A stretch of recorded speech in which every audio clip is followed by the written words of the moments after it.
अस्सलामुअलैकुम and hello everyone. आज इस वीडियो में जो हम टॉपिक डिस्कस करने जा रहे हैं वो है मल्टीपल्स एंड फैक्टर्स। इस टॉपिक से आज हम जो सब टॉपिक देखेंगे है वो है फैक्टर्स। किसी भी दिए गए नंबर के हम फैक्टर्स किस तरह से फाइंड आउट कर सकते हैं, आज ये इस वीडियो में हम देखेंगे। तो सबसे पहले क्वेश्चन जो है हमारे पास वो है question number first, right the factors of the following numbers. हमें नीचे दिए गए नंबर्स के फैक्टर्स फाइंड आउट करना है। तो सबसे पहला जो नंबर है वो है 14।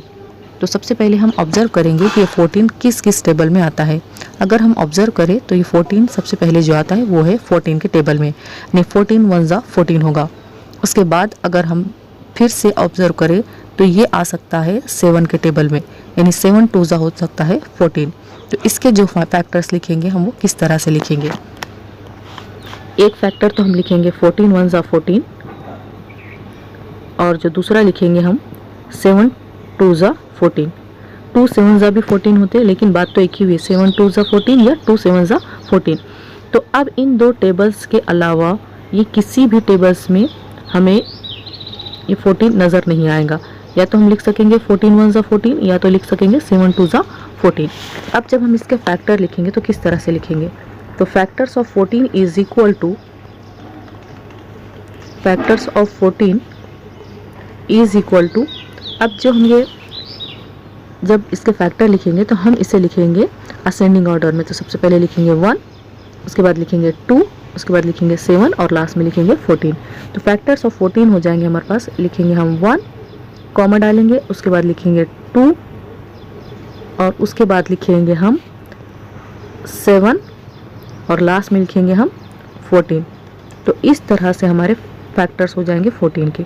जब हम इसे चेक करेंगे तो किस तरह से चेक करेंगे। एक तो होगा 14 वन ज़ा 14, 7 टू ज़ा 14, इस तरह से। तो इस तरह से जो फैक्टर्स हो जाएंगे 14 के वो हो जाएंगे 1, 2, 7, 14। चलिए एक और एग्जांपल देख लेते हैं।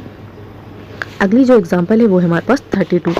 अब हमें ये सोचना है कि ये 32 किस किस टेबल में आता है। सबसे पहले तो ये 32 खुद के ही टेबल में आ जाएगा, यानी 32 इंटू 1 हम पहले लिख सकते हैं। तो सबसे पहले लिखेंगे हम 32 इंटू 1।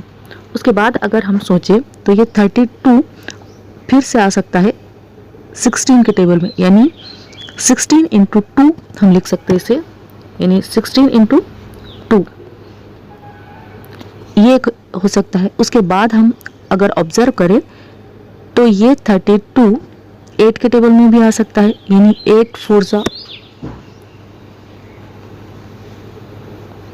32। उसके बाद हम ऑब्जर्व करें तो ये जो 32 है वो 4 के टेबल में भी आ सकता है, यानी 4 8 ज़ा हम 32 लिख सकते हैं। लेकिन 4 8 ज़ा 32 और 8 4 ज़ा 32 ये दोनों एक ही बात हुई, तो इसलिए हमें इसे लिखने की ज़रूरत नहीं है। तो अब हम इसके जब फैक्टर्स लिखेंगे तो किस तरह से लिखेंगे।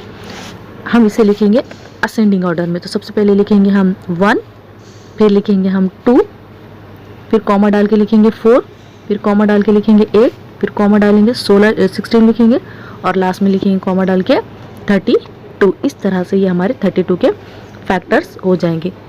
तो जब हम फैक्टर लिखेंगे तो किस तरह से, ये तो हमें नहीं देखना है फैक्टर्स किस तरह से लिखेंगे। अब हम 32 के लिखेंगे हम यहाँ पर फैक्टर्स ऑफ 32, फैक्टर्स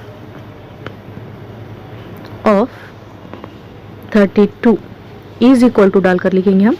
इसे लिखना है हमें असेंडिंग ऑर्डर में। तो लिखेंगे हम 1, कॉमा, फिर लिखेंगे हम 2, फिर लिखेंगे हम कॉमा डाल के 4, फिर लिखेंगे 8 और कॉमा डाल के लिखेंगे फिर 16 और लास्ट में कॉमा डाल के लिखेंगे 32। तो ये हो जाएंगे फैक्टर्स 32 के। एक बार इसे हम फिर से अच्छे से लिख लेते हैं। हम किस तरह से लिखेंगे फैक्टर्स 32 के। Factors of 32 is equal to, factors of 32 is equal to, हम लिखेंगे 1, फिर लिखेंगे हम कॉमा, फिर लिखेंगे 2, फिर लिखेंगे कॉमा डालेंगे, फिर लिखेंगे 4, फिर लिखेंगे कॉमा डाल के 8, फिर लिखेंगे हम 16 और लास्ट में लिखेंगे हम 32। अब हम इसे एक मरतबा चेक कर लेते हैं। ये हो जाएगा 32 इंटू 1 32, फिर ये 16 टू ज़ा भी 32 हो गए, और 4 8 ज़ा भी 32। इस तरह से हम 32 के फैक्टर्स को लिखेंगे। आई होप ये फैक्टर्स का कंसेप्ट आपको समझ में आ चुका होगा। इसके बाद की वीडियो में हम इसके आगे के कंसेप्ट को समझेंगे। अगर वीडियो पसंद आए तो लाइक, शेयर और सब्सक्राइब करना ना भूलें।